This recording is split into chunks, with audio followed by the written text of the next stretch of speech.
آپ کورٹ سے باہر آئے ہیں، کیا خوشخبری ہمیں بھی ذرا بتائیں عمر ڈار کے حوالے سے؟ والدہ آپ بتائیں ذرا۔ خوشخبریاں میں بتا دیتا ہوں، پہلے دو خوشخبریاں ہیں۔ تو یہ خوشخبری ہے کہ ریحانہ ڈار صاحبہ الیکشن لڑی ہے، ان کی اپیل ادا ہو گئی ہے، اور دوسری خوشخبری یہ ہے کہ فائنلی پولیس نے بتا دیا ہے کہ عمر ڈار ہمارے پاس ہے، وہ سیالکوٹ میں کینٹ جو پولیس اسٹیشن ہے ان کی کسٹڈی میں ہے۔ انشاءاللہ ہم ان کی بیل فائل کریں گے اور وہ بھی جلدی باہر آ جائیں گے۔ یہ دو خوشخبری ہیں۔ والدہ آپ بتائیں کتنی محنت کی آپ نے، اور آج خوشی کا دن ہے، اس حوالے سے آپ ورکر کا اور آپ کے جو فین فالوئنگ ہے پورے پاکستان میں بلکہ اوورسیز میں، ان کے حوالے سے جنہوں نے دعائیں کی اس حوالے سے؟ میں سب بہن بھائیوں بیٹوں سب کا، پاکستان پورے کا، جنہوں نے میرے لیے دعائیں کی، میں تہ دل سے ان کی مشکور ہوں۔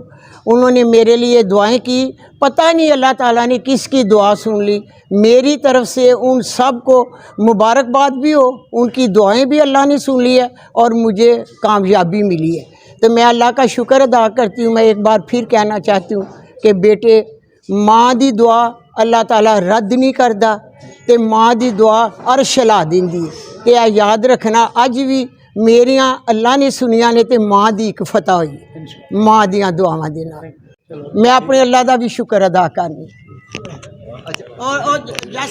آپ بتائیں، آپ کے والد صاحب آج رہا ہوئے ہیں، آپ نے سٹارٹ بڑا مشکل سے کیا ہے، تو کیسے لگا آپ کو؟ مجھے بہت خوشی ہوئی ہے۔ میں جسٹس باقر علی نجفی کی، میں اور میری تمام فیملی جو ہیں وہ بہت شکر گزار ہیں اس چیز میں، ان تمام لوگوں کے جنہوں نے ہمارا اس حق اور سچ کی جنگ میں ساتھ دیا۔ Thank you so much.